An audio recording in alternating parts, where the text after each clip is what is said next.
Media Watch is we're up to now. James Creedon joins us. James, this story regarding phone hacking in the UK, it all centres around tabloid newspapers, and it has more twists and turns than a best-selling tabloid story, doesn't it? It does indeed, and the thing is now it seems to be going beyond the tabloids to other newspapers. If we have a look at The Guardian today, the paper that's been breaking the story for the last week or so, News International Papers targeted Gordon Brown. Now, last week we saw that they targeted missing girls and erased their phone messages, which caused a massive uprising of public anger, which partly was responsible for the News of the World newspaper being shut down. Like we saw the last edition yesterday. But in any case, now they're saying other papers were involved in these sort of activities, including the Murdoch-owned Sunday Times and The Sun. Now, what were they doing? Well, in the instance of Gordon Brown, they were getting medical records, they were getting bank details, legal documents from Gordon Brown's bank. Apparently, a Sunday Times journalist or somebody working for the newspaper pretended to be Gordon Brown and got bank details from one of the banks that he used, also his lawyer. So in any case, the Sunday Times was just they were conning his bank and his lawyer, while the Sun printed details in 2006 of Gordon Brown's infant son's medical records, and he had an illness which they spoke about, cystic fibrosis. And if we have a look at the New Statesman, they're pointing out that at the time the Sun bragged about this. They basically said, you know, we brought this news to you, and also, you know, we have shone the spotlight on, and you know, this issue.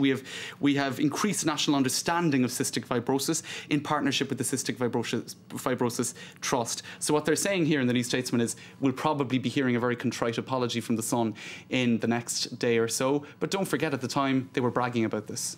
It's interesting that this phenomenon, which people, I think, have been happier to think is confined to tabloids, is actually being used in the broadsheet papers too. That's right. But the common denominator, the Rupert Murdoch stable. For now, at least, it seems to be limited to the Murdoch group. But in any case, illegal tactics being used. And if we move on to the computer, we can see that Sarah Brown has reacted to this. Of course, it concerned her family, and she said today, "So sad to learn about my family's privacy being hacked. I suppose it is very personal and very hurtful if it is true," she said.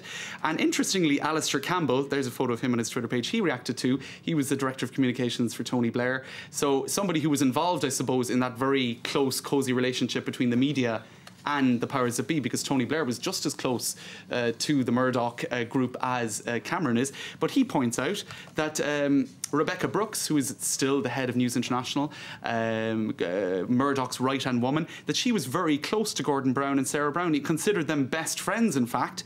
And while that was going on, her journalists were getting their son Fraser's medical records. So there was a real degree of hypocrisy and double standards there. Friends on one level, yet the people working for her were digging the dirt up illegally, through illegal methods, on their family records, medical records. Okay, that remains to be seen by the inquiry, I suppose. Yes. But clearly it looks very much like a hornet's nest, doesn't it? What's next? All right, well, I thought it was worth looking at the Sun's website, because the Sun can't avoid this. This is another paper in the Murdoch, I suppose, stable. B Sky B bid hit as Brown's records targeted. So they're talking about the B Sky B buyout, which you could say is one of Murdoch's priorities, to buy out 100% of B Sky B. That has now been kicked into touch because it's going to be examined by the Competition Commission for, you know, perhaps Murdoch owning too much of the media industry. So there you go.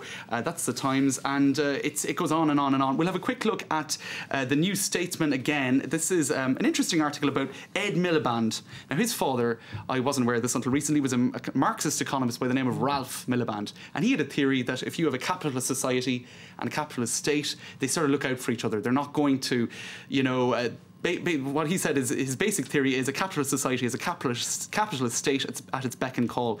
They're saying it's up now to the Sun, Ed Miliband, to disprove his father, who was very fatalistic basically about this.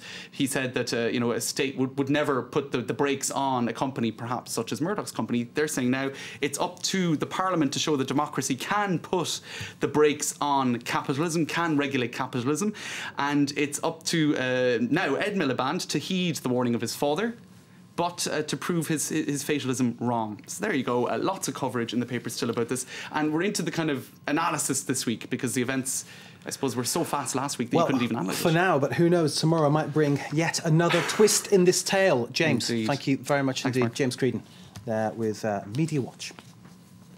Time now for a short break. We'll be back in a few moments with all the day's news and sport, including the fallout from yesterday's crash on the Tour de France and a rider testing positive for doping. Stay with us.